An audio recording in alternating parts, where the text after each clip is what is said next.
and buttons. And hello, everybody. I'm just over here pressing buttons. How is everybody doing this fine evening? Glad you are hanging out with us tonight because we've got fish to talk about, of course, because, I mean, it's Fish Channel. So why not? I know that was deep and profound, right? That's what I do here. That was amazing. I start out with the most profound statements that I can possibly imagine. Way to kick it off. And then I share with everybody, and that's what we do. So thanks for being here. Glad you're hanging out with us. So tonight we are going to be, or I am going to be talking about quarantine and why we do it, what we do, how we do it. If you are interested in the full-length, just non-live stream video of the subject, I put that in the description of this live stream. So especially for the people who are rewatchers and they're searching like quarantine, I really need to do it. Okay, that's fine. This is a live stream format. If you just want the video, that will be in the description, make things easier for you. And if you just want to check it out afterwards, you can do that too. So that is our plan for tonight. And Tim says, been seeing a lot of young Jason shorts lately. Yeah, so what I'll do sometimes is go back to some of those videos that I think were really important.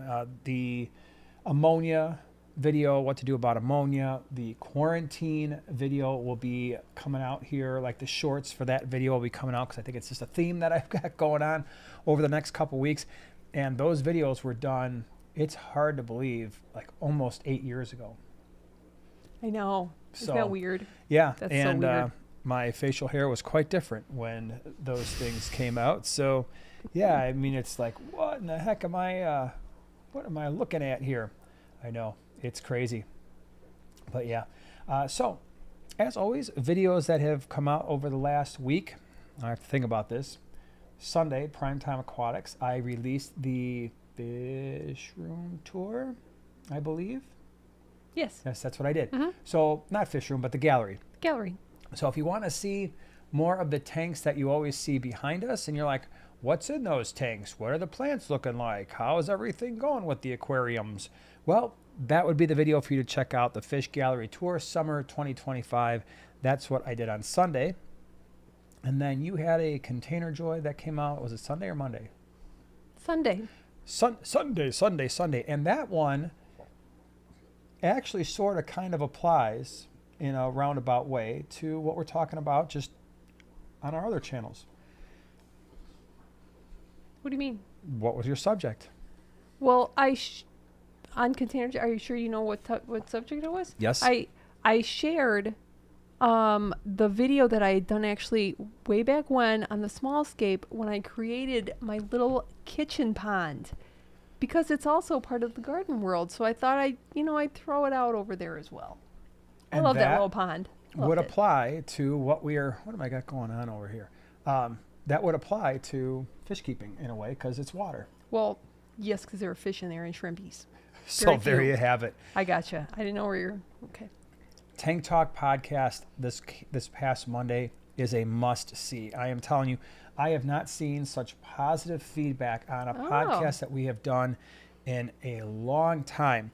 That's fun. I had the opportunity and the pleasure of interviewing Alex Rose, and this young lady has literally traveled the globe looking at freshwater and saltwater ecosystems and super engaging interviews. So if you want to see, I'm telling you, that hour went by super, super fast. And everybody was like, you got to do a part two. So go to the Tank Talk podcast, not now, but when you're done here, check out the episode that we did with Alex Rose. I am pretty sure, I'd bet money that most of you are really going to like it. So that's that.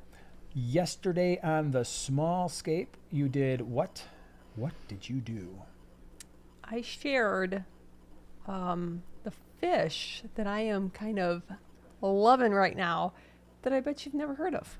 I bet most people have never heard of it because before you brought it in, I'd never heard of it. And it's got a really cool name as well. It does have a cool name. And yeah. Definitely worth checking out if you want to see a cool fish. Because I actually, other than the prime timers, nobody has seen that fish. They will, because I have big plans for that fish. They are not cheap at all. They were super expensive to bring in.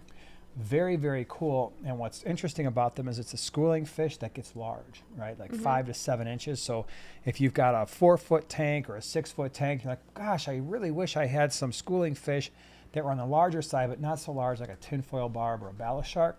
This is that fish that kind of fits in between the small ones and the large ones.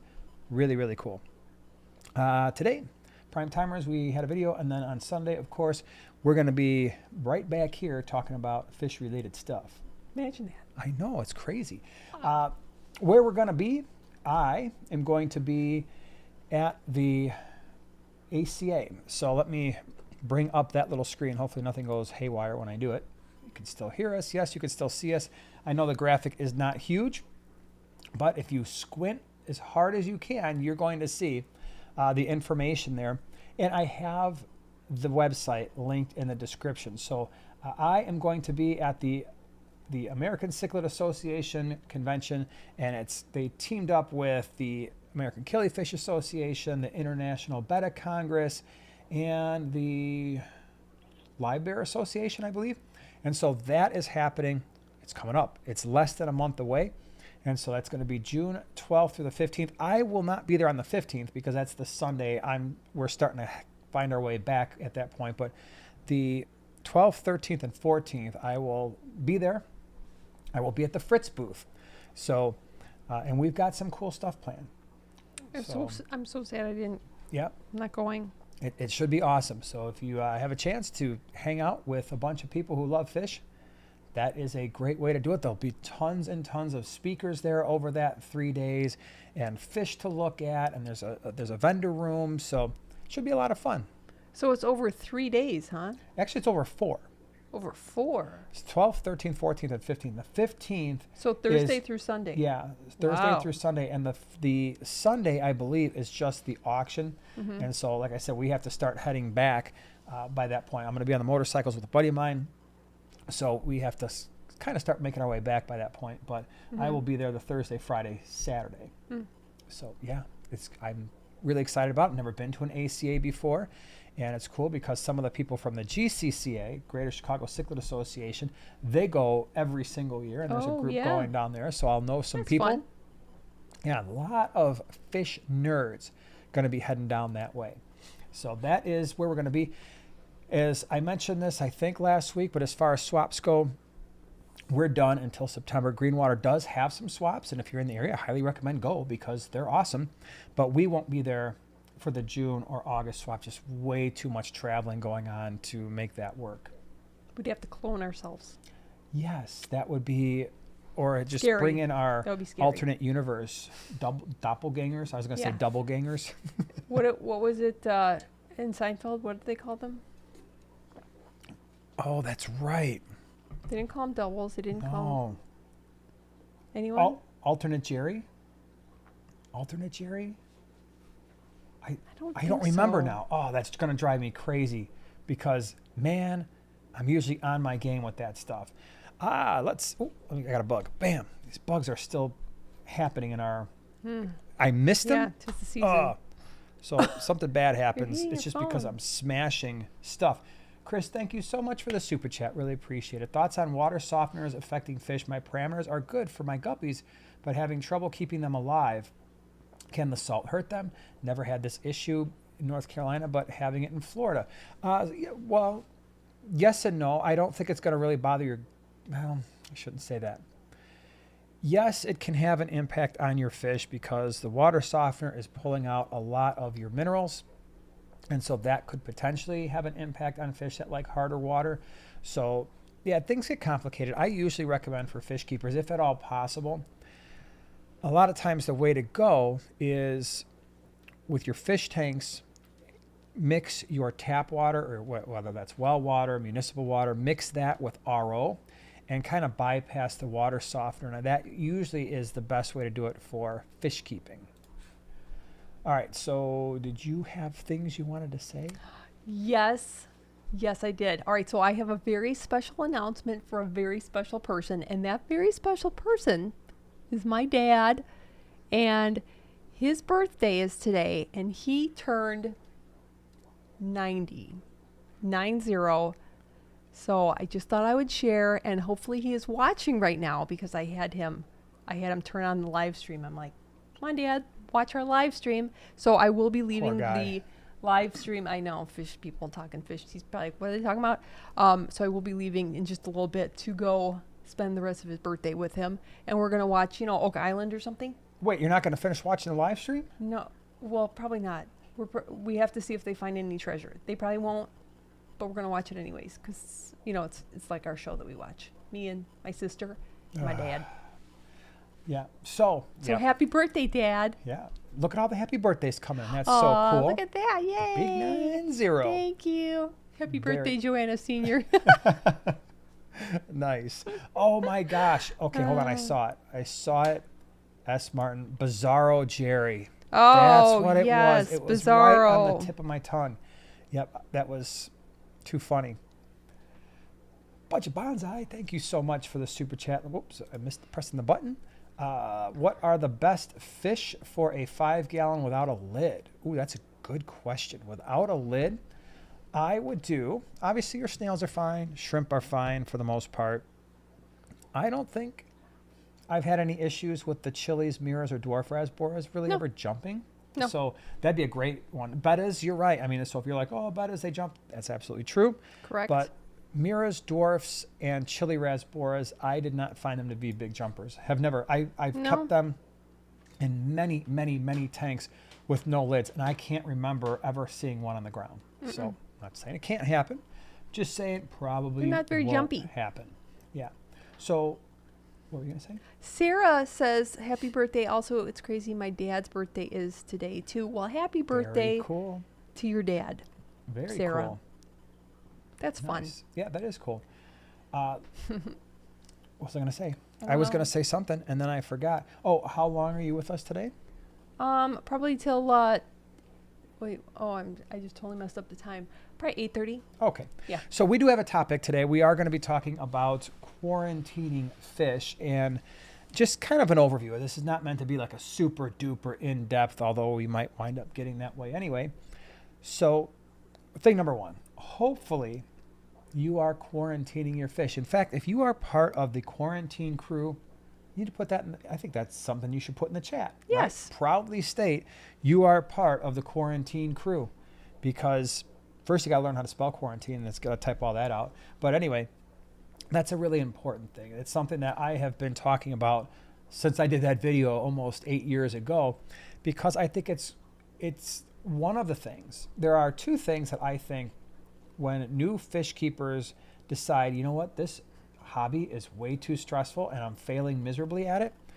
The first reason is usually not understanding the nitrogen cycle and what it means to have a cycled aquarium. And the second thing is not properly quarantining your fish and then bringing in diseased fish that then wind up in your display tank, wiping out all your existing fish.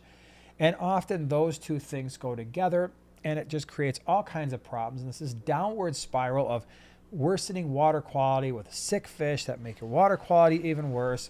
And it's just a big old mess. And so we can avoid a lot of that by learning about the nitrogen cycle, topic for another day, something I've talked about multiple times before, and also how do we quarantine our fish. Now, I know it's annoying. It is. It's an annoying thing to be like, I just set up a tank. I just set up a 20-gallon aquarium. This is my 20-gallon, and now you're telling me I need a second tank. I don't have the space. I don't have the room. I don't have the money. I don't have all these things. There's legitimate reasons why people are like, you know what? I don't want to do this. And that's up to you. You can certainly do that. And, you know, that is your choice. However, I'm here to maybe help you think this through a little bit. Okay? A quarantine tank does not have to be anything elaborate. Go to Petco when they've got their 50% off sale. You can probably pick up a 10-gallon for what, like $15, I think they are, right around there. You don't need a high-tech lid. You don't need a high-tech filter. You do need the tank, minimally. The tank, some type of light. Could be the cheapest Aquaneat light you can find on Amazon for a 10-gallon tank. It's probably going to cost like $15. A heater, and some type of a filter. Could be a sponge filter, could be a small hang on the back filter, could be a small internal canister filter like the CHA Shark Pro Nano, something like that.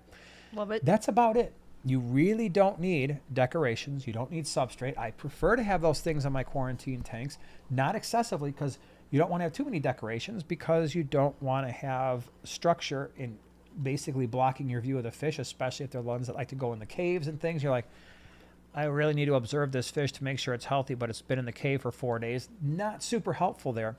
So when you're all in on that quarantine tank with the tank, the lights, the lid, the filter, yeah, it could be like a $50 thing, right? However, that sounds like a lot at first. You don't, for a 10-gallon tank, put the thing on the floor for all I care. As long as you don't have kids or cats or dogs, drinking out of it and, jumping in it and stuff like that, put it up on a kitchen counter, and it doesn't have to be permanent. No. It can be a tank where you just have it set up when you need it.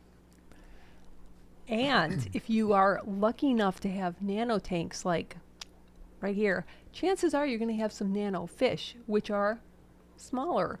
You can get away with a smaller quarantine tank. Absolutely. Like, what do I use for mine? What could I use for my quarantine tank? Oh, 2.5 easily. No. I mean, I could, but Yeah. no. My beverage dispenser. Get yourself a plastic beverage dispenser. That's the thing that's up, that you caught me like I was filling my tank up. Yeah. If you find the little narrow ones, they don't take up much room. You can use them to fill up your tank, but until, of course, you use them for quarantine. But that's always there, just in case I would need something. Just If you got really, little really small fish or and small quantities that's what of I'm fish. saying. Yeah. That's the lead up with the nano world. But yeah, 2.5 would be Sure. fine. So that's what you need for setup. A lot of people ask, okay, well, if I need this tank and I've got to set it up, I don't want to have an ammonia spike, so I go from nothing to something. How do I make sure that I don't wind up with ammonia spike? Well, for us, if you've got an existing tank, which you probably do, you've got your display tank, right? You have cycled filter media in that aquarium. That could be filter floss, it could be sponge, maybe it's a sponge filter. What I love to do with my quarantine tanks when I have to just set them up on the fly, believe it or not, I actually think having a small hang on the back filter is the easiest filter to use on a quarantine tank. And if you just want to put an intake sponge on there, that's perfectly fine. And the reason I think that's so simple is I can go to another hang on back filter, just pull out the piece of floss, chuck it in the quarantine tank hang on back filter, boom, cycled, done, no issues whatsoever. And then just replace that floss with a fresh piece of filter floss, because you probably got sponge and some of you have biomedia in your existing filter anyway. Just put the new floss in the display tank filter. Boom, it's cycled. It's good. Girl 88, she had a really great suggestion that to me says sticker. Says stickers coming your way. Q Crew. Okay. Yeah, there you go. I love it. Yep. You're part of the nice. Q Crew. Yeah. Okay, so that is the setup, the basic setup. Now, a couple things to keep in mind with your quarantine tank. The equipment that you use, ideally, and there's not a lot, but the equipment that you do use, I would not use in my display tank. Like, for instance, it might have its own net, right? Yeah. So if I've got dead fish in there, something doesn't make it through, you're scooping those fish out. The last thing you want to do is like, oh, I got to go ahead and use the same exact net that was just in my nasty quarantine tank with fish that are dead and put it in my display tank. That's a great way to transfer disease.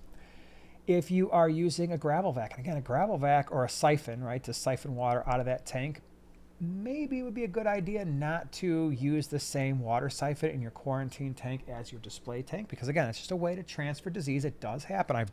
Ask me how I know. I've done it before. Not cool. Other than that, I mean, in terms of equipment, that's really all you need, because it's a very simple setup. Keep it simple. Again, I mentioned this already, but with decorations, you don't want any. You can have plastic plant. I would not put real plants in there, because if you have to medicate stuff, you're just complicating your life. So you can throw a couple plastic plants in there for structure if you want to, or a little cave that fish can kind of hide behind. But again, you do want to make sure that you can visualize your fish at any time to make sure, okay, there's no ick developing, there's no bacterial infections, they're not getting skinny on me. But a little bit of structure, like maybe a couple plastic plants, does help them feel a little bit more secure usually. So I might add that as well. Now, once you have everything set up, you're going to get your fish. Acclimation process for us is, generally speaking, We bring our fish home, we float the bag, we make sure they're temperature acclimated. The fish just go right in. Not the bag water, but the fish themselves just go right in. I don't do any drip acclimation. Now, if you had wild caught fish, that might be a different story. If you had some cardinal shrimp, that might be a different story. But for the most part, the vast majority of fish that we keep, boom, right in that quarantine tank they're going to go. The big question, and what a lot of people don't want to hear, because I get it, we're all in a hurry to get our beautiful fish into our display tank, is how long should the fish stay in the quarantine tank? Now, let's see who gets the Junior G-Man points for this one. Here's my question to you. How long do I say, have I said in the past, they should stay in that quarantine tank? Don't answer. That is for other people to answer. But how long have I always said we need to quarantine for this period of time? A year. Don't listen to her. Carlos, by the way, congratulations. I heard that you are now pastoring a church in Eastern Indiana. What? Richmond, Indiana. Is that Really? right? I saw a Facebook post. Congratulations. Well, that's not very really far cool. away. That's cool. Well, I mean, I it's say 4 hours for us. I'm yeah, aware of that's not but very far very on cool. motorcycles. Congratulations. Leslie, thank you so much for the super chat. My Denison barbs dart around my tank every time I feed them to the point that they hit the sides. How do I stop this behavior? Oh, wow. They are crazy. 55 gallons, 7 fish. Question is, how long have you had them? Because that can be a normal thing. That's the exact same thing that happened to me with the fish that Joanna featured on her small scape video yesterday. Same thing. It was scary. We would walk up to those tanks and they were hitting the lids as hard as they could. Crazy. Plastic lids. They're like, pop, pop, pop, pop, pop, pop. I'm like, this has to stop or these fish are going to all kill themselves on this plastic lid. And they did. They chilled out within a couple weeks. So sometimes it takes a couple weeks. They get used to you. You're like, oh, you're the food person. Great. I don't have to freak out. So it can take time.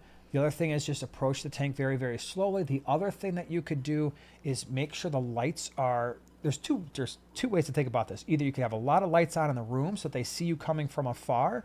And if they see you approaching the tank, they don't get startled. The other thing you could experiment with is the exact opposite. All the lights are off in the room. You don't approach the tank from the front, but you approach the tank from an angle where they're really not going to see you as much. Spend some time in front of the tank. They get used to you being there. Hopefully they will settle down. But yeah, roseline sharks can be a little crazy. That is true. So don't worry. It's not anything super, super unusual. Okay. So let's see. I'm going to scroll down because I was way up at the... There was a good question from Tank Girl. Do you have to quarantine if your fish store where you got them quarantines? Yes, that's a good question, and So I say yes. Okay, even we quarantine Yep. for 4 weeks, even when you get fish just from gave us. away. Thankfully, Radina and the Gilded Stork and Jay. I have a short memory. And Apple Creek and Shelly and Girl 80. Man, you guys, just that warms my heart. You guys are awesome. Yeah. So my recommended length of time for quarantine is in fact 4 weeks. And why do I say 4 weeks? I've mentioned this a number of times before. When I did my master's cert in aquaculture and fish health, that was what they taught us, right? And these were people who were veterinarians. One of the classes was taught by Ed Noga, who wrote the book Fish Diseases. He was incredible. It was crazy taking a class from a person who wrote the book on fish disease. A lot of people there had experience in industry and working for public aquariums, and you mess that up. It's like, yeah, so bad news. We just had a saltwater aquarium with $500,000 in fish and sea anemones and all that kind of stuff, and now we've got a disease in there. And oh, by the way, it's complicate matters worse. It's 100,000 gallons. Big problem if that happens, right? So we're dealing. Usually, even our largest tanks are very small scale compared to some of these public aquariums. And what they have found over time, and now I have found this to be true as well after importing tens of thousands of fish over the last few years, fish disease, fish issues, actually it's kind of rare that they show up within a week. Mm-hmm. I have found once we start having problems, it's usually around weeks 2 or 3. Like, wow, even believe it or not, when you're importing fish, ick is relatively rare. That is not our main issue. I have stated and will continue to maintain, the more touch points the fish have going through the distribution process, the higher the likelihood of them getting ick. And I actually think the ick is more prevalent at wholesale facilities than it is at the exporters, and it's more prevalent at pet stores than it is the wholesaler. And so we skip a lot of steps there. And so I don't deal with ick a lot, but I'll tell you, the couple, the rare times that I have, it did not show up until at least about a week after receiving the fish. The things that really take some time are some of the bacterial infections and certainly some of the internal parasites where you're like, man, you bring these fish in and like, okay, they're eating okay. And what the heck's going on after 3 or 4 days? Like, something's not quite right. And then after a week and a half, sometimes maybe even 2 weeks, you're like, oh, something's up here. But that's why I say 4 weeks. Usually by 4 weeks, if your fish are doing well, they're probably going to be okay for the duration. So trust me, it's not worth rushing. If you've got the tank set up, why would you rush the quarantine process? Don't do it. Don't do it. Don't do it. Now, those questions were good ones. The question of if your pet store is quarantining them for a given period of time, everybody who buys fish from us at the swap, we quarantine our stuff for 4 weeks. When people ask, should I still quarantine? Yes. And the reason for that is get in the habit of taking the responsibility for ensuring your fish's health all the time. It is a habit that you do. And I got lazy a couple times in the past. I was running into a great streak. I was getting fish from only the GCCA and Greenwater, like little club auctions that they do after a meeting, and every once in a while from the swaps. I went probably a year, and I'm ashamed to admit this, where I was like, okay, if I get the fish from these particular things, especially the meetings after those little mini auctions after meetings, no need to quarantine. They're never sick until they were. And then I wound up having ick, not in just one tank, but two. And one of them was a 125. I think the other one was a 75. And it was a big, huge mess. And I learned there are no exceptions. I am always quarantining now for 4 weeks. And I recognize when we're talking about, well, shouldn't our pet stores quarantine? Yeah, they should. Should the wholesale facilities quarantine? I don't think it's practical. My son worked for a wholesale facility for a long time. I've been to that place numerous times. It's just not practical for them to do that. It just isn't. It is more practical, believe it or not, for the pet stores to do it, and they should. And the longer they do, two things really. One, the healthier the fish are going to be, but two, expect to pay more because now they're taking up square footage and they are taking up their income and they're investing it in inventory that they can't turn around right away. So it is it's a big ask. People ask all the time, why are we sponsored by Flip Aquatics? Because Flip Aquatics quarantines their fish for 2 weeks and their shrimp for 4. I feel pretty comfortable that they're doing what they can do in a reasonable way to ensure that you're getting healthy fish. Do want to say thank you to Dennis. Dennis did a Dennis thing because Dennis is a very generous person. Thank you. You really are. And I really appreciate that. He just gifted 5 new Prime Timers, the Prime Timer Experience. Thanks for doing that. That was awesome. So, 4 weeks. Trust me, just do that. And now, you're in there for 4 weeks. Those fish are in there for 4 weeks. What are you doing as part of that? Well, what do we do for those 4 weeks? There's a number of things. One, we obviously are watching the fish very closely. What does that mean to us? Unlike a lot of businesses whose tanks are in a warehouse or they're at a pet store, these are in our home, right? So when we're doing the swaps and stuff, I'm sitting here, the quarantine tanks are right there. I am here at this desk a lot over the course of a day. Ask Joanna, because I've got all kinds of stuff to do. This is where the computer is.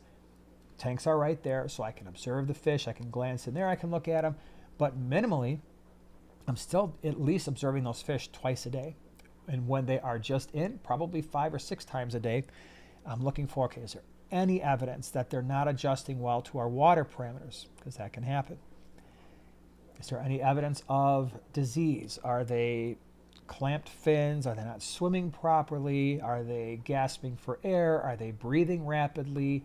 Is there any spots on them, any discoloration, any injuries? So I'm looking for all those things, and I'm doing that every single time I observe the fish. And sometimes, that I don't need these, but I absolutely. For those of you who need these, like luckily I don't. I've never had to wear these.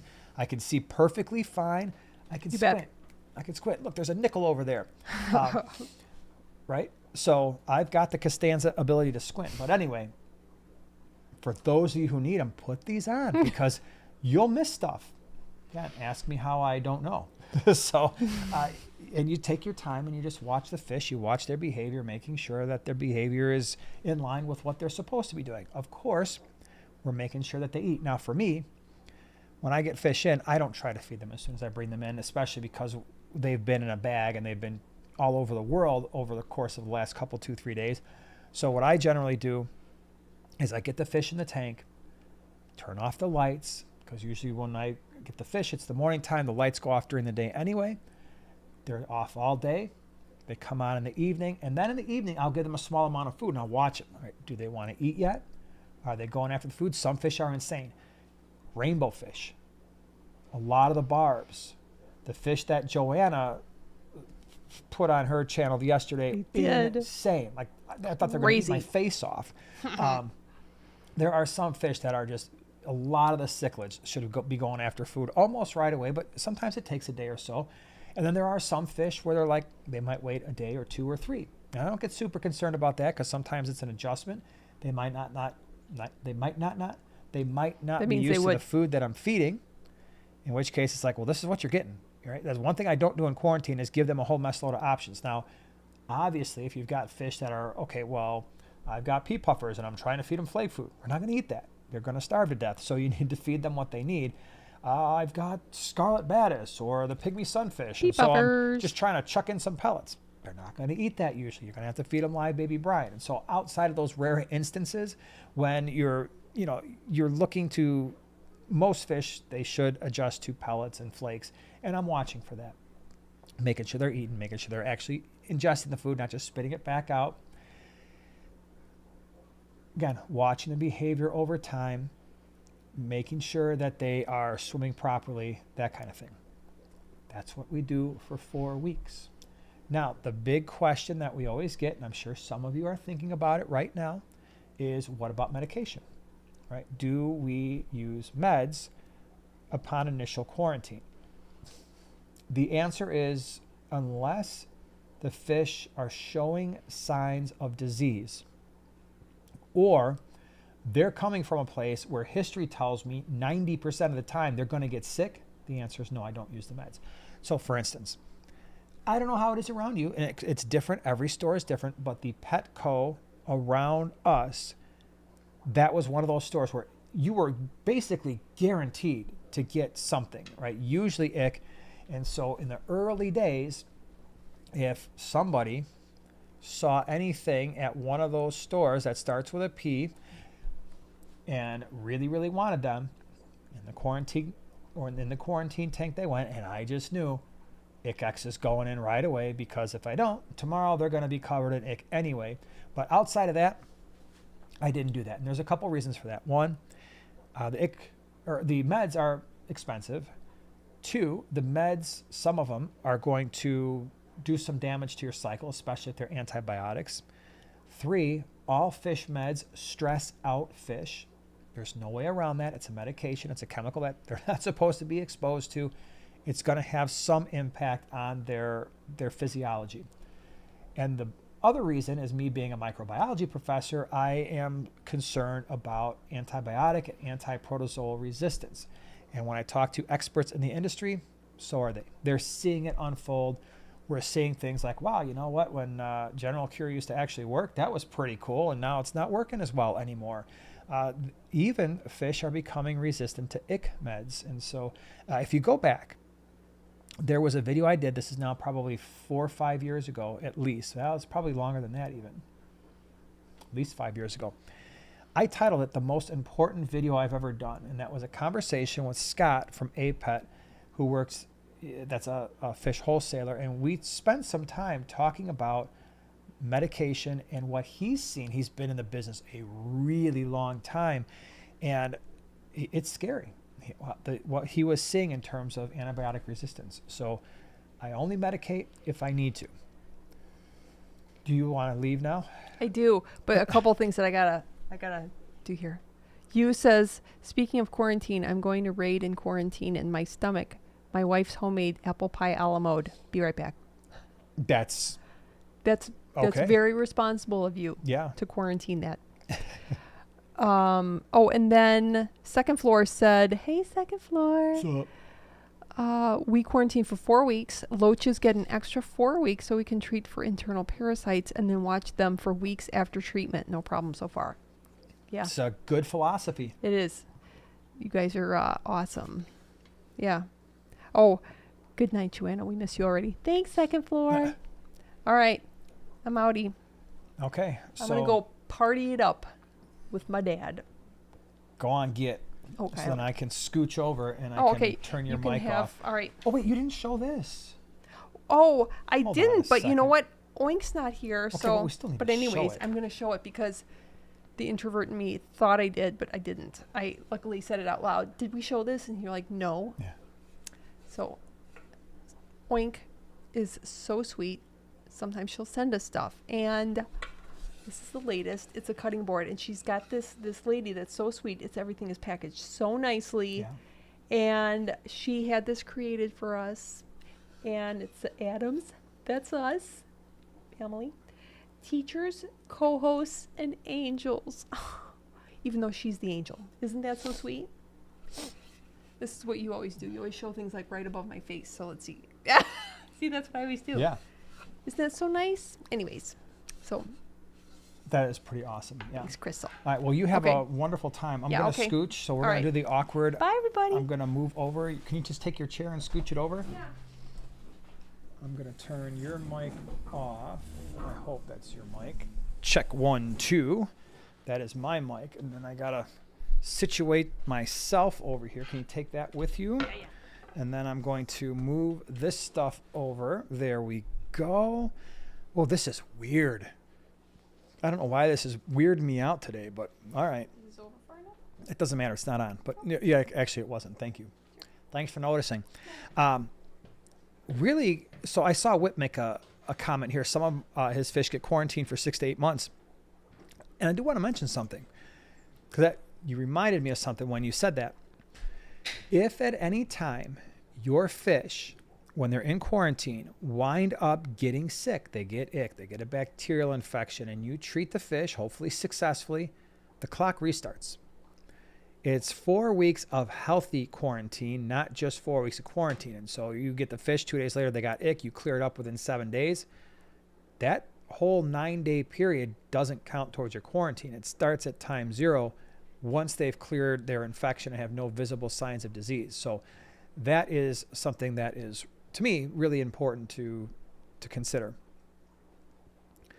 Sarah asks, I have a question. When setting up a tank, do you suggest cycling the tank with fish in the tank? And if so, how many fish do you suggest to cycle? That's a great question, Sarah.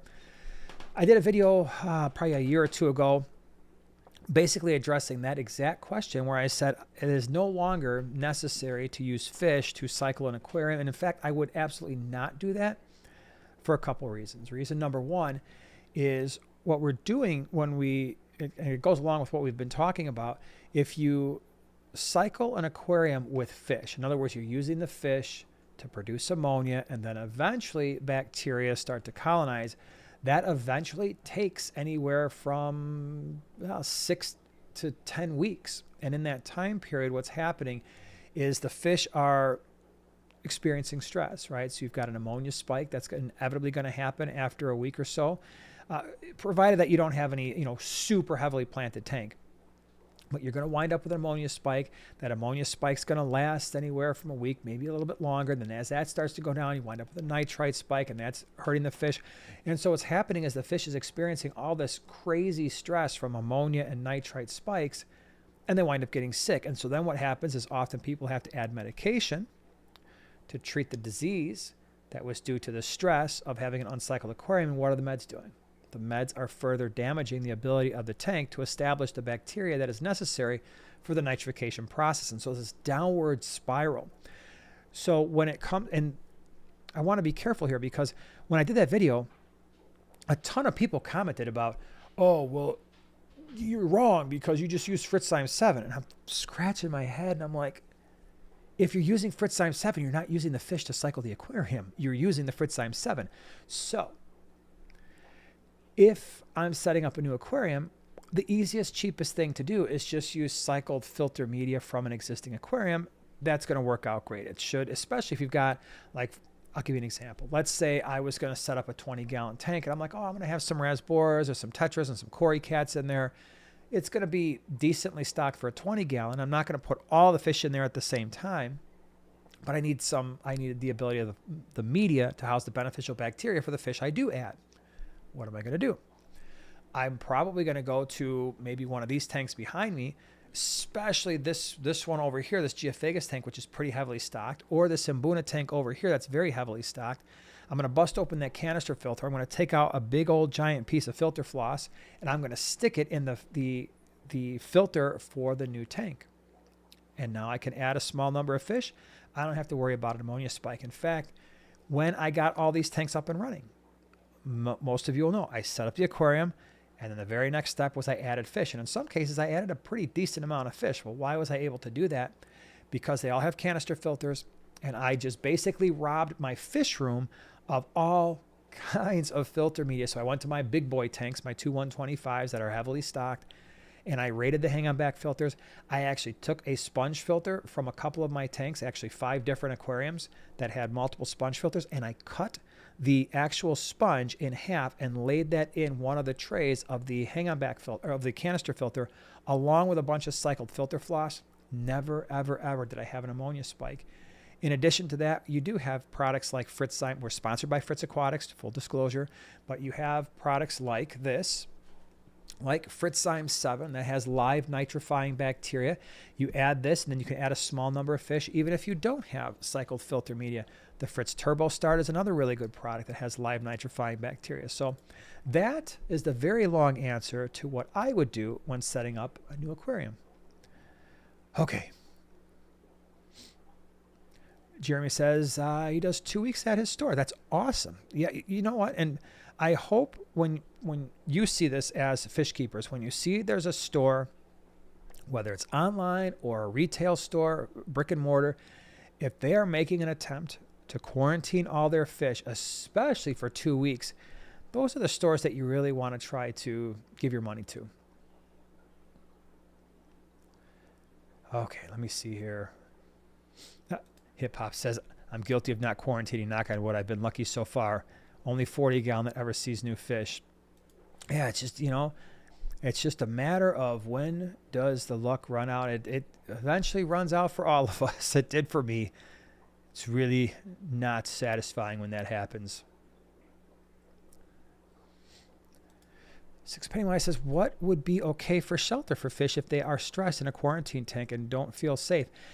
Again, it depends on the type of fish, right? So some of your fish are going to be cave dwellers, but I really don't like doing that when they are in a quarantine tank. And so, I just like to have some plastic plants. The ones that have the weight on the bottom of them, not the ones that you have to bury in a substrate or anything like that, but the weighted ones, I'll just chuck a few in there, and so they can go behind there and hopefully feel at least comfortable enough over that 4-week period. I'm not looking to make them like, hey, this is my new home and it's going to be amazing.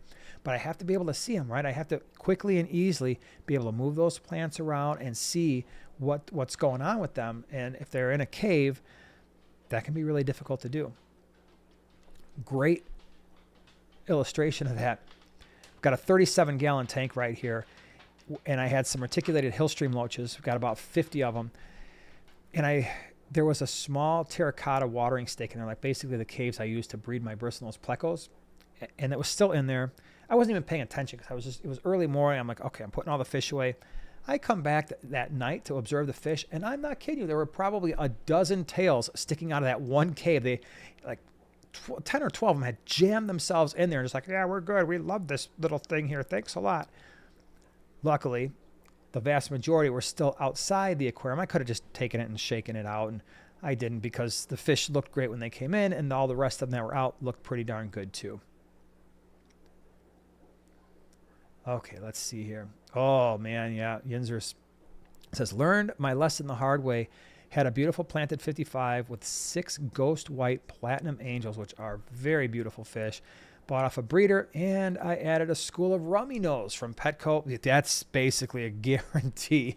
Rummy nose. So I've always said when it comes to fish that turn south the fastest, I'm not sure if there is another fish out there that basically goes from looks okay to holy cow, what happened to this fish faster than rummy nose tetras. And especially if you're getting them from one of the big box stores, that can be a double whammy. I don't even keep them anymore. A lot of times what I recommend is some pet stores, they'll have 2 different types of rummy nose, the tetras. They'll have wild caught, which is still a significant portion of them, or they will have tank raised. And the tank raised tend to do a little bit better than the wild caught rummy nose tetras in terms of being able to not get completely infested with ick basically overnight. But man, the rummy nose tetras, that is the one fish where it's like, fine, ick dead. And it's like, wow, that all happened in the course of 18 hours. I've never been able to stop that once they go south. So not cool. All right, let me see here. Jay says, I'd really like to try snakeskin barbs after watching my video. Can anyone suggest a good online supplier? Flip Aquatics usually has them. And again, we just talked about quarantining for a couple weeks. That's a fish definitely that should go through a quarantine.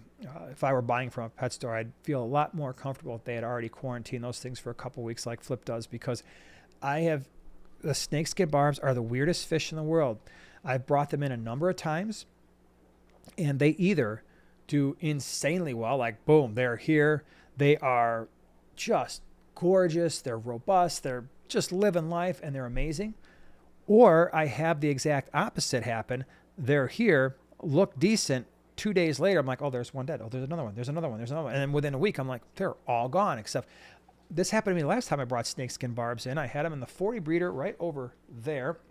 And I think I had like 35 or 40 that came in. I got one in there. And that 34 to 39, whatever, that didn't make it, were all gone inside of a week. And it was just, they're awesome fish. And they're when they make it through the quarantine, if they make it through okay, they are going to live a wonderfully long time. They're super hardy. It's just getting them through that quarantine period that can be a little bit hit or miss.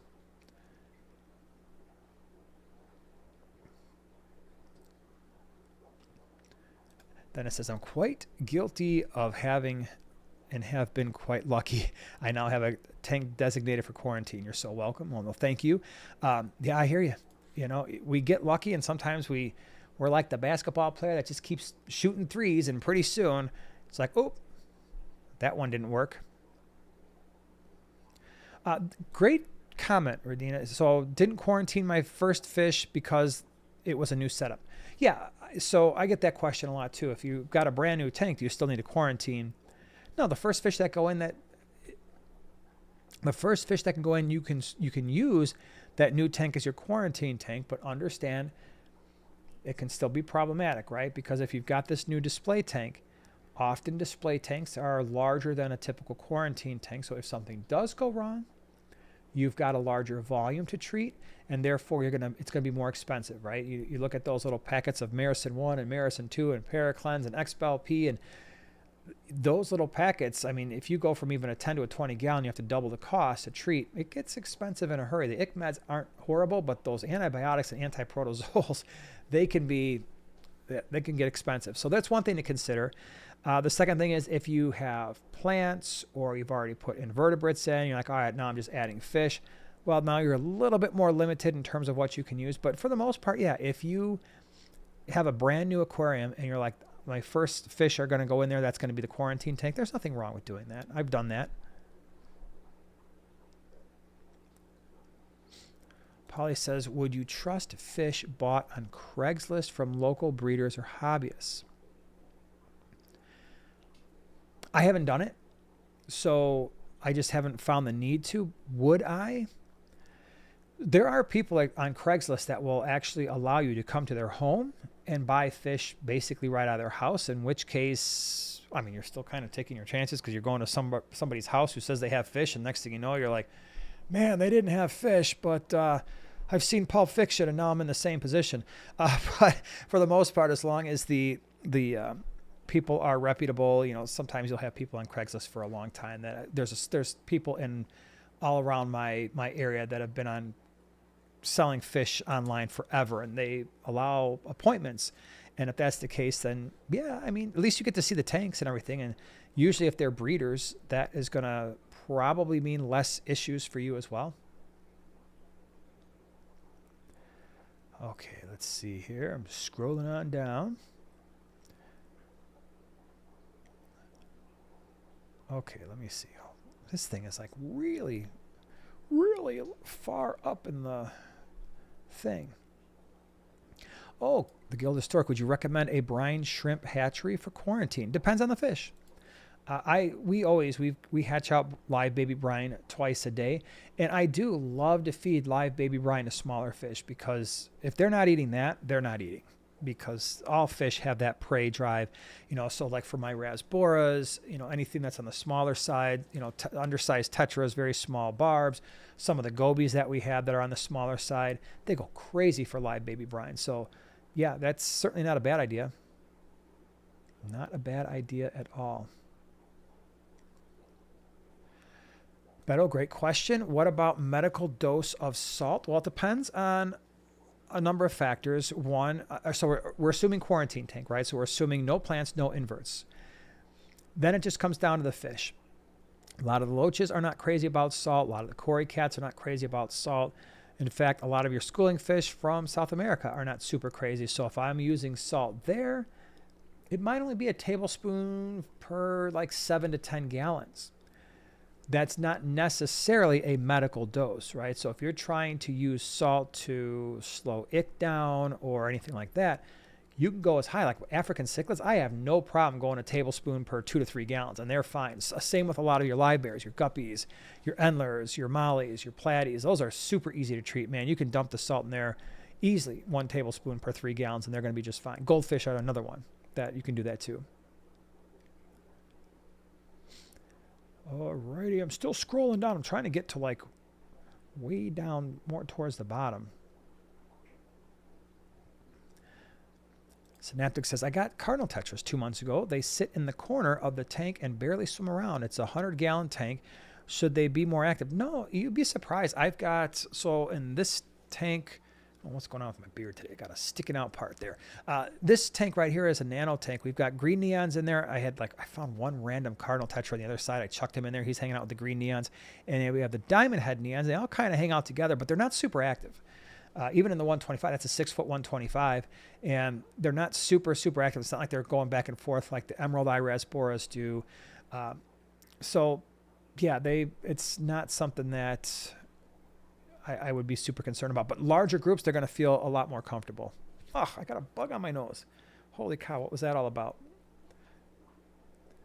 Okay, let me scroll on down here. Lady, thank you so much for the super chat. Really appreciate it. I buy, sell, trade off of Facebook and go into homes often. I've seen amazing tanks and some stuff out of nightmares. Yeah, I mean, it just, I could imagine. It just depends on who's selling the fish, but sometimes it's worth bringing a friend too. Just be like, I'm not going to this house by myself, because unless you know the people, but yeah, you're always just taking your chances. Room for Life says, literally quarantining fish right now. Electric blue acara and some zebra daniels. That's cool. A couple of nice fish. Heaven says, so how many channels promote fish in cycle? How is that? I don't know anymore if a lot do, just because again, there's so many better ways to do things. Gilded Stork, what is the difference between Fritzheim 7 and TurboStart? TurboStart has a higher concentration of live nitrifying bacteria and is typically used if someone is already experiencing ammonia spike, where the Fritzheim 7, you just put that in as part of your normal tank setup. Adds live nitrifying bacteria, not quite as much. But if you're only adding a few fish like we've done a million times and used that product, usually works just fine. Julia, this is a great question. Can I put Corydoras and dwarf Synodontis petricola and Cory cats in the same tank, both being bottom dwellers? I'm nervous. I would be a little bit concerned too. I think the Synodontis can be a little bit more rambunctious, not necessarily overly aggressive, but certainly I could see them bullying the Corys away from food, like 100%. Usually, like I'm putting those things in with our Lake Tanganyika cichlids and even the Lake Malawis, that kind of thing, and they go after the food. They're pretty darn aggressive. So, yeah, I don't know if that's the best mix. I'm sure people have done it. I personally would not. Ooh, pistachio. It's a good question. I'm moving and will be driving 3,000 miles across the country. Is there a safe way to transport my fish, or should I rehome them? Central and South American cichlids. I would rehome them if it were me. Just because those are fish that are going to require a lot of oxygen, a significant number of water changes. You're probably, for 3,000 miles, you're probably looking at least 2 nights, right?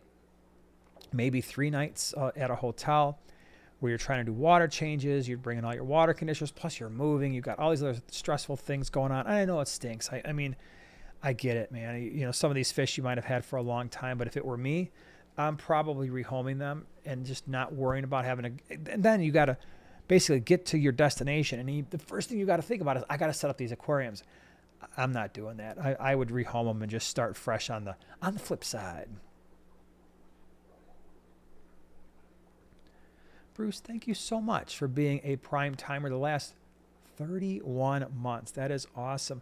How do you feel about using Fritzheim 7 and fish fuel, ammonia, and then monitor until the levels look good for setting quarantine tank or first tank? Sure, absolutely. You could certainly do that. That is a reasonable thing to do. Yeah, Rob, I mean, for people who have sumps, I don't. I wish I did. But you keep excess media in the sump for transfers to new tanks, instant cycle. Yeah, same thing we do with our canisters, same thing with our hang-on back filters, sponge filters. A lot of our tanks have more than one sponge filter. I have no problem pulling one out and throwing it in a different tank and putting a new one in the old tank.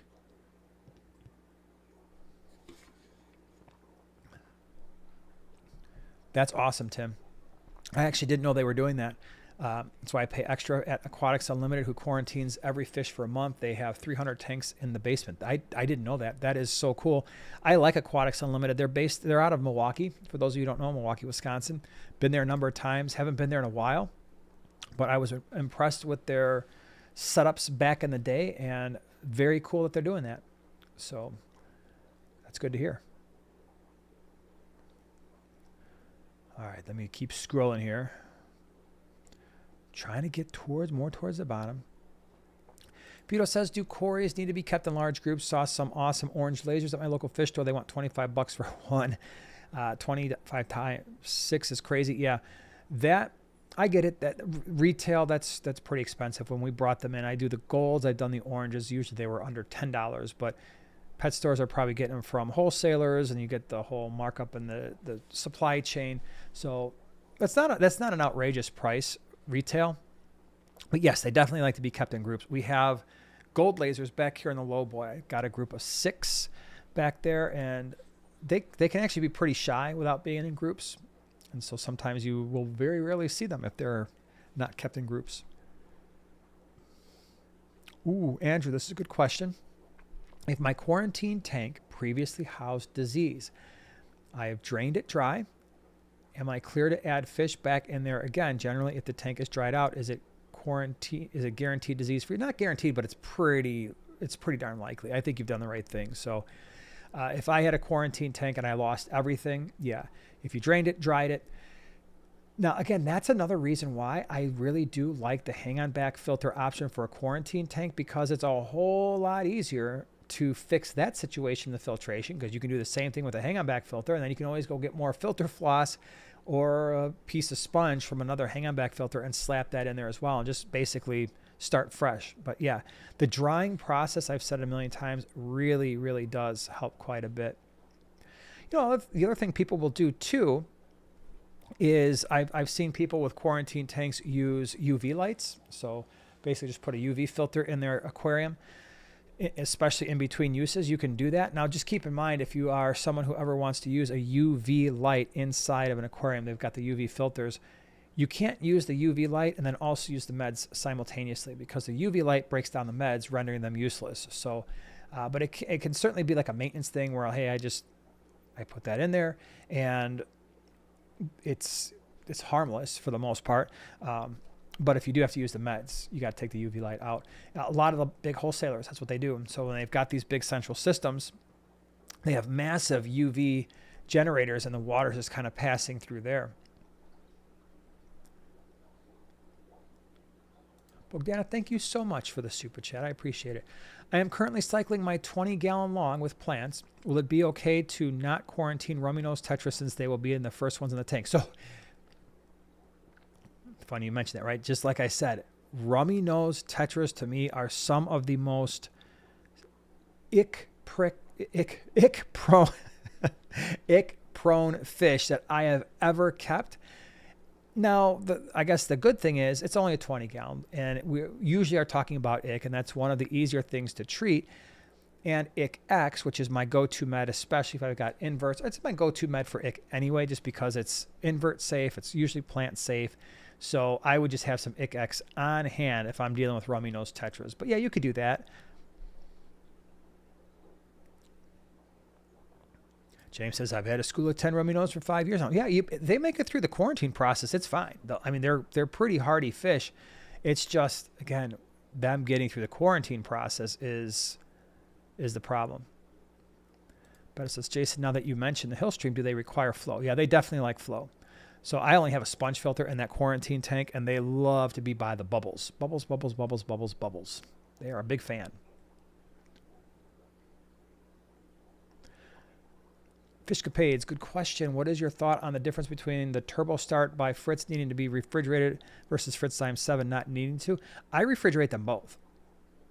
So, yeah, well, the turbo start, like I said, it's got a higher concentration of microbes, but it doesn't hurt anything to refrigerate it. In fact, it's just only going to extend the shelf life. So just as a general rule, as soon as I get that stuff in, it goes in the fridge. Don't freeze it. Do not freeze it, because if you freeze it, you could lyse the bacteria. But fridge is definitely the way to go for both of them, I think.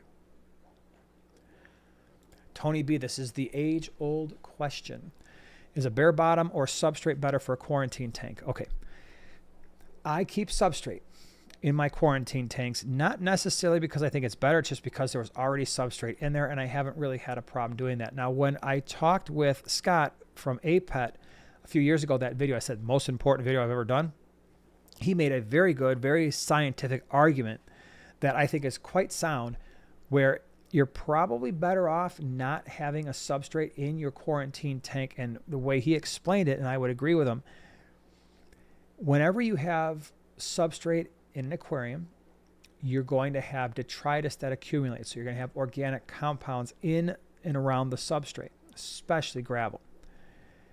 If you have to treat the fish with medications, the meds get into the tank, and sometimes the meds will become deactivated by the organic compounds that are associated with the substrate, thereby making it more difficult to treat the fish should you need to. And so there is a very strong argument to leaving the substrate out if you can, because you reduce the likelihood of binding the meds to organic compounds that's caught up in the substrate.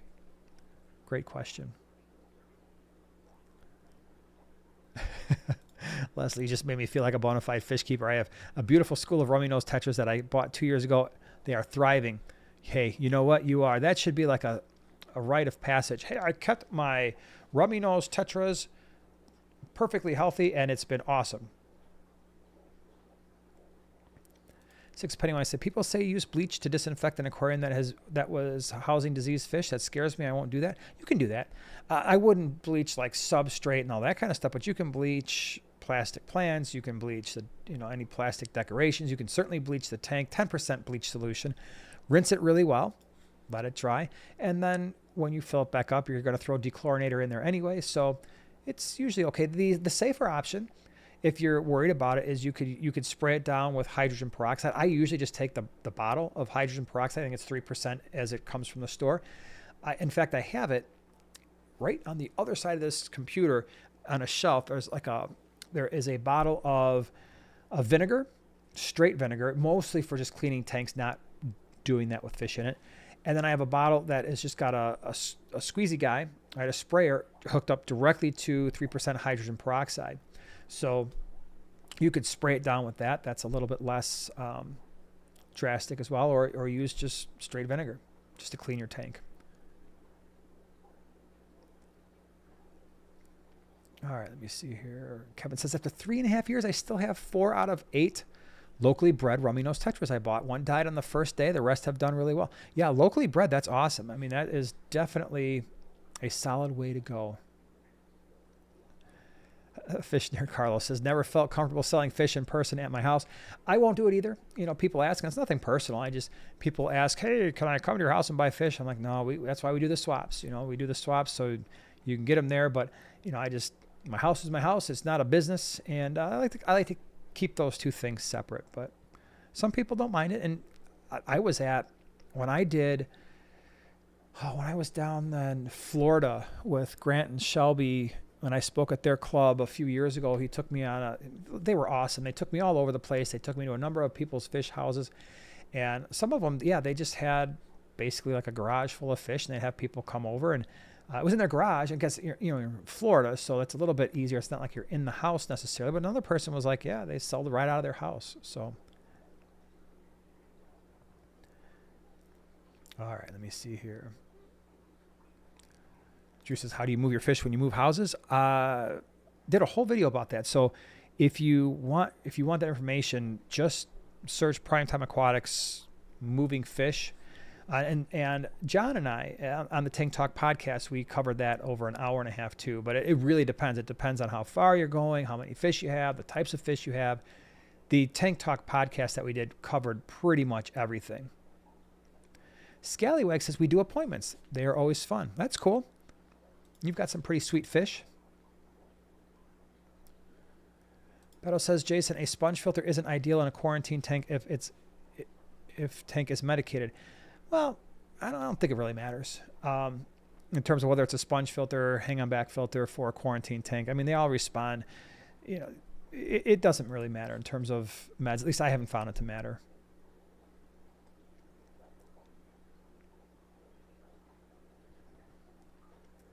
Sixpenny says, I've heard of some people using bins with battery USB operating aerators to move their fish. Just make sure the plastic in the bins are made of that is safe for fish. Yeah, that can certainly be helpful. Again, but if you're doing the 3,000 mile thing, there's just no way, because you're gonna need water changes at that point. Okay, I'm still scrolling. Man, I am like slow with the getting to the bottom of this chat. I'm sorry. You probably left these things 20 minutes ago. And I'm like, he's just getting around to them now. Is he ever going to get to the bottom? Maybe. We'll see. Joanna's not here. So it's like when she's not here, I get all thrown off. I like fish. A solo angel in a 50-gallon community tank has gone mostly immobile with apparent swim bladder issues, but otherwise seems healthy. He lays on the bottom corner, only moving to eat. Would he do better in a spare 5-gallon? Probably. That would be the easier way to treat that fish, I would say. A lot less meds and a lot less stress with the other fish in the tank right now. Louis says, where would you suggest looking for honey grammies? Again, Flip Aquatics is certainly the go-to for me. And then if they don't have them, the Wet Spot usually has a rather large inventory of fish for sale.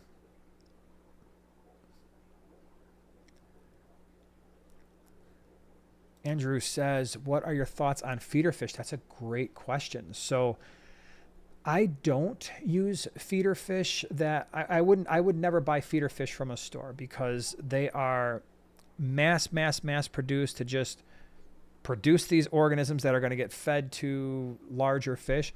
There are sometimes you can't get around that. So for instance, we had, when Luke brought home the Chaka Chaka cat that we called Chuck, he didn't do any research. No, it wasn't a huge fish, but we chucked him in a 10-gallon. We chucked Chuck in a 10-gallon, and he only ate live fish. Well, I am not going out to the store and buying live fish because, one, like I said, they're just mass produced. They got massive amounts of genetic issues, immunocompromised issues.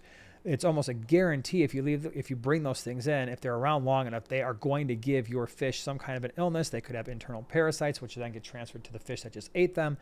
So I'm not feeding store-bought feeder fish ever to my fish. I would just as soon breed something in here that breeds really easily, like guppies. Now, I hate to say this, but we have our multi-tank, and I'm looking at the tank right now, and somehow we got down to like 30 fish, and within about 6 months, we're back up to like 150. So when Chuck needed to eat, I went into the multi-tank, scoop, threw 8 to 10 in there, and then within a couple days, they were all gone. But you can do that with guppies, endlers. I would rather have an in-house way to do that if I had a fish that absolutely needed live foods. But I just generally don't buy fish that need live foods anyway. So I avoid that. Tim says, I have a Fluval 407 set up on my 135 gallon for my new 80 gallon lowboy, so I don't have to cycle. Been a month already. Yeah. Oh, that's actually a great point, Tim. And that is, people ask, when it comes to your quarantine tank, hey, if I'm going to use existing filter media in a new tank, how long does the media need to be in that existing tank? I usually say within 4 to 6 weeks. So if I were going to be setting up a new tank and I knew I was going to be using existing media from another tank, I would want that media to be in there for 4 to 6 weeks before I took it out of the old tank and stuck it in the new one. And then I usually will combine that with new media for the new filter in the new tank. And I usually don't touch any of that media for a solid 6 weeks or so before I'm thinking about taking the old stuff back out again.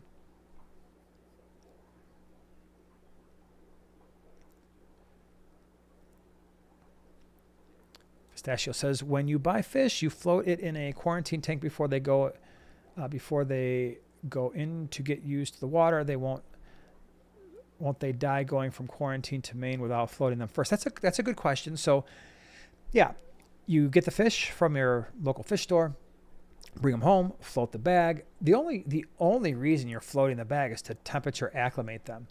That's assuming that from the time they left the pet store to the time that they're going into your quarantine tank has been sufficient enough to lower the temperature of the bag. If you've only got a 15-minute drive, it wasn't, right? And if the temperature of the tank was the same temperature as your quarantine tank, you really don't even have to float them at that point. You can just open the bag, cut it, get them in a net, right in the tank they go.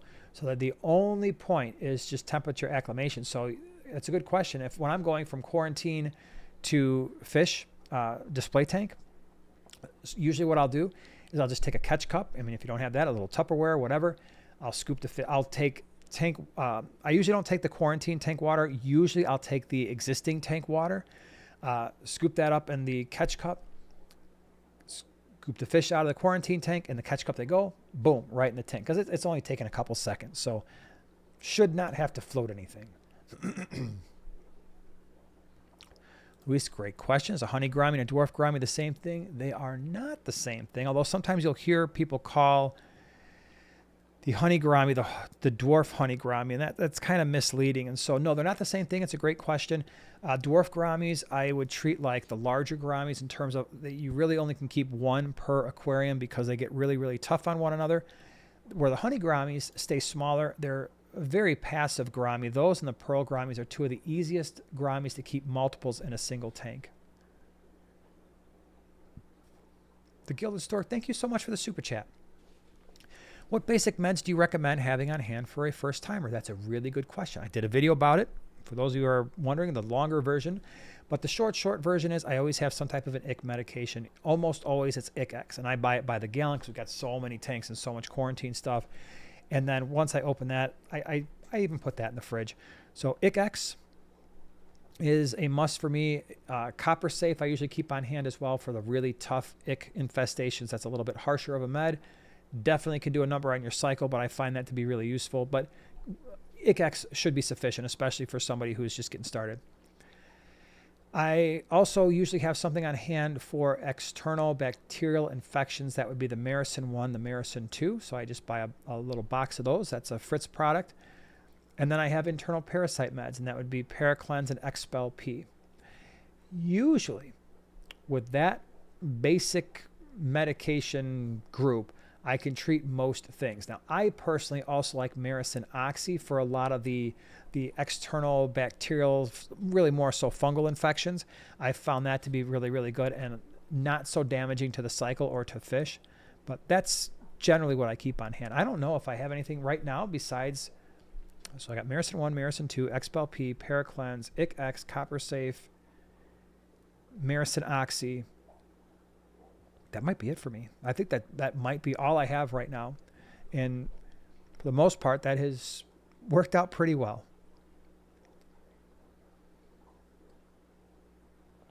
Pete, great question. My electric blue acara are covered with ick. They have had ick for 5 days. Is that normal? Still covered in spots. Should it be fading? If you are using a good ick medication, yeah, they should definitely be, after 5 days, they should be going away. And so when I'm treating for ick, especially with electric blue acara, I'd have my temperatures up at least to 84 degrees. They can handle that no problem. That's really speeding up the ick life cycle. We want that. You can actually kill ick by taking the temperatures up around 86, 87. That might be a little bit too extreme for your electric blue acara. So safely, 83, 84. Ick meds, they're everything. There's a reason why you're always hearing me say ICX Copper Safe. I've used a lot of other ick meds. I haven't had nearly the success that I've had with those other medications as I've had with those two. So my go-to if I had electric blue acara right now, it would be 84 degrees, ICX, and usually with those two things, I probably wouldn't even mess with salt. You could go 1 tablespoon per 7 or 8 gallons, but usually after 4 or 5 days, unless they were really, really, really super covered, I start seeing a significant reduction. And then I keep doing that. The temperatures stay elevated, and I keep treating for at least 7 days after I see the last white spot. All right, let me see here.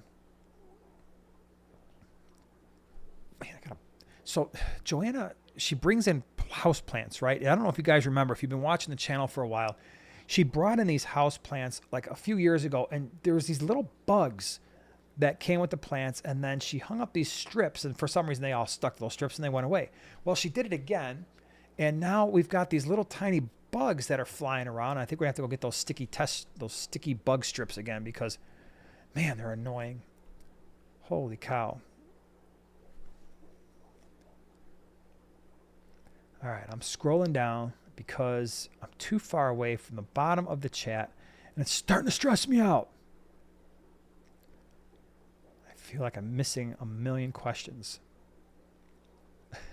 Evan C, that's cool. I'm taking the bottom out of my 55 for my 40 long. The bottom cracked in it. Well, that's not cool that it cracked, but luckily the 55, the 40 long, and the 33 long are all the same length and width. So that is definitely a solution.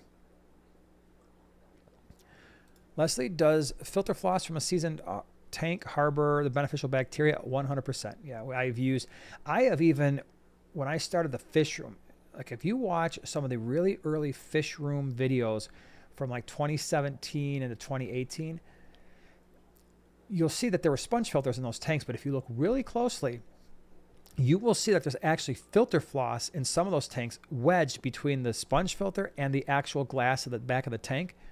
Because, oh yeah, for sure, the filter floss will house beneficial bacteria. Now, if the filter floss is absolutely caked with detritus, it'll house less, because the beneficial bacteria do not adhere to organic compounds. They adhere to the actual structure of the media, and then once they get covered with detritus, they basically suffocate like if we were just buried in dirt. So, but there will still be beneficial bacteria there. All right, still scrolling. Yinzer says, thoughts on lemon Oscars? I know John loves them, but I haven't seen anything with your live streams about them. I was wondering if you kept them. I haven't kept them. I absolutely think they're gorgeous, and I would keep them if I had the space. Yeah. I have not heard that they are any less hardy than the regular Oscars, but they're very, very pretty. More expensive, though, from what I've seen. I actually, for the first time in a long time, I'll have to show these fish off maybe next week. I actually bought, they're small fish, they're nano fish, but I actually bought fish at the swap when we were at the green water swap last week. And I normally don't do that. I almost never, because we never have any space, but now it's summertime and our inventories are way low. And I'm like, oh, I saw something I actually liked. I'm like, I'm going to buy it. And you know what I did? Boom, in a quarantine tank they are, because they're going to wind up in one of these guys over here. And I am not dumping fish directly into the gallery. Thankfully, we have had and continue to have no issues in the gallery tanks in terms of any kinds of signs of disease. And I'd really like to keep it that way if I can.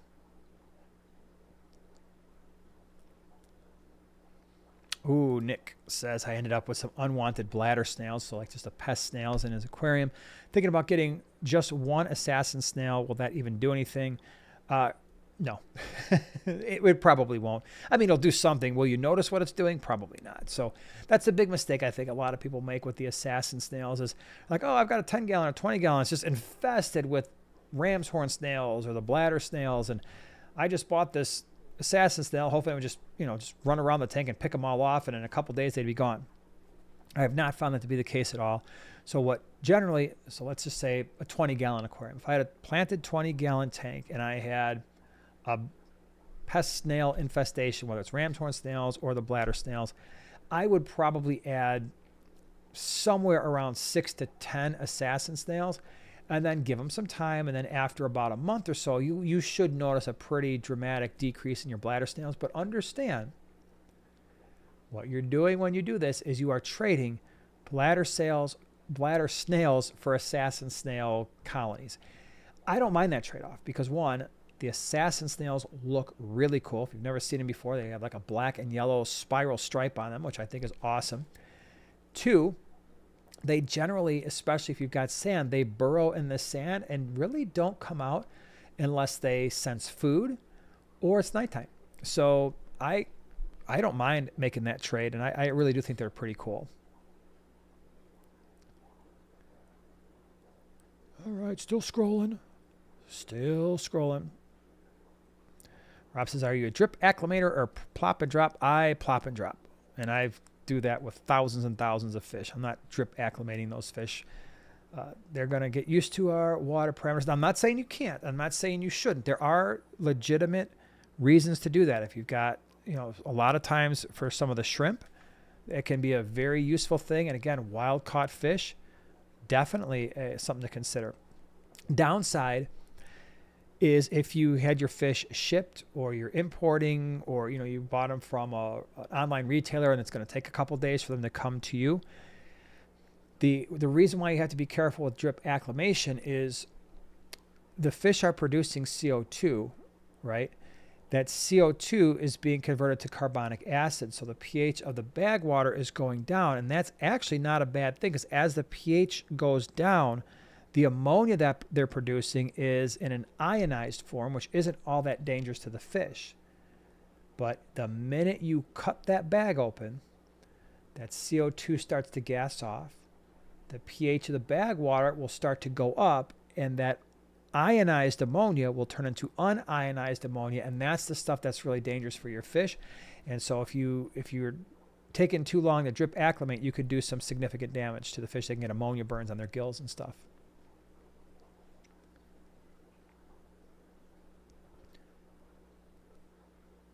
It's those fungus gnats. I don't know what they are, but I'm not happy about it.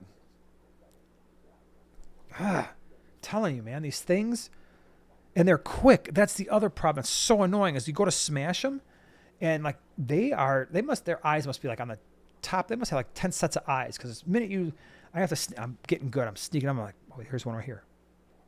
Pow! Oh, I got that one. Yeah, look right there, right there. You see little, yeah, buddy. Thought you were going to be smart and keep hitting me in the forehead, huh? Mm-hmm. That's what happens. That's what happens.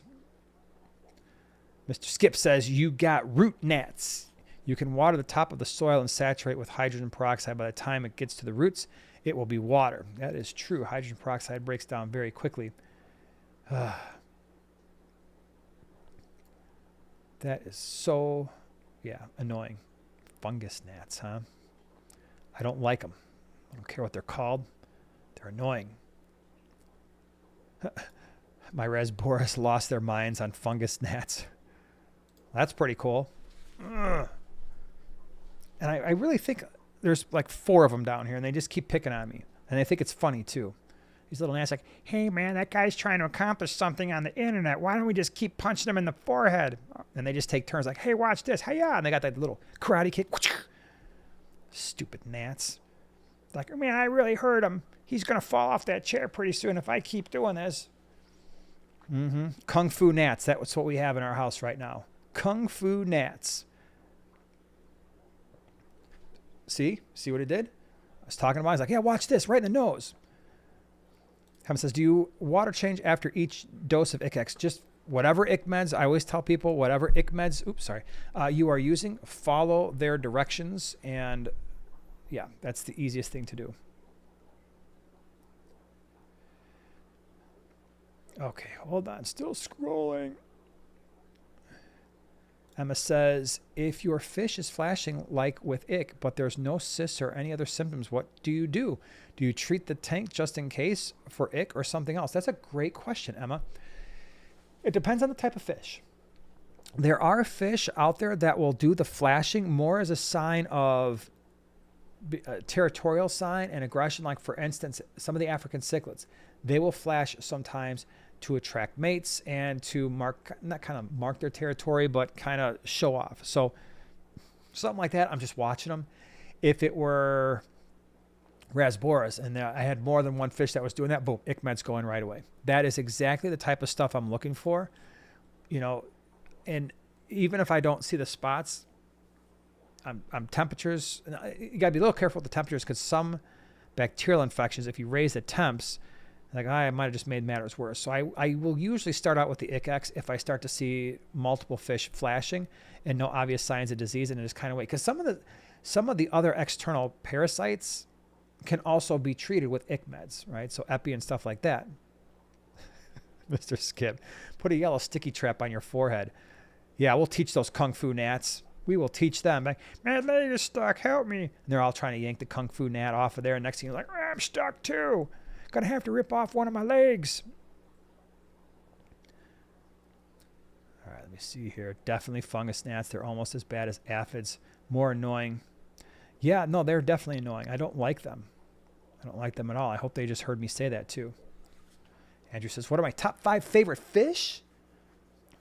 Oh, top 5 favorite fish. Well, the Geophagus are my favorite.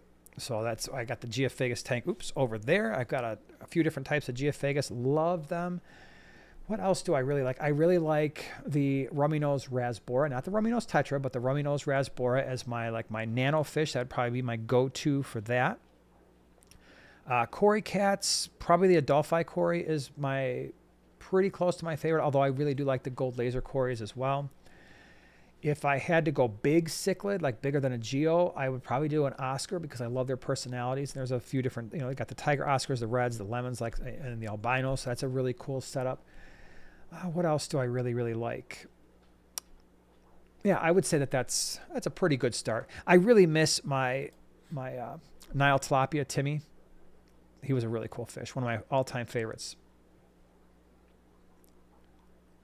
But you can't guess what my favorite fish are. Coolie loaches. No, just kidding. She's got like 6,000 different types of Cory cats. Surprised you haven't changed your name to Emma Cory Rose. Girl says, has anybody had any issue using diamond blasting sand with Corys? I have not used, it's crazy. I have not used that as a substrate. A lot of people in our club, especially the cichlid club, use it with cichlids. That will sometimes sand set. They haven't noticed any issues over the years of doing that. But with the Cory cats, some of it can be a little bit on the sharper side. I do know that. But if anybody else has used it and they have good luck, bad luck, let them know. Now, that's a great question. Favorite Geophagus. So probably wine milleri. That was the big one. So I did the, not wine, sorry, Altifrons. When I did my species profile in Geophagus altifrons, the fish in the thumbnail was probably my all-time favorite fish that I've ever had, was that particular Geo. And it was really sad because he was in the 150 for many years, and we moved him to the 125 over here when we went from the fish room to the gallery on this side. And I don't know what happened. He was in there and he was big. He was like 9 or 10 inches. And then with the trailers on his fins, he was even larger. Oh my gosh, that fish was amazing. And he was in there for a couple days. And then all of a sudden one day I walked down and he was dead. It's very sad.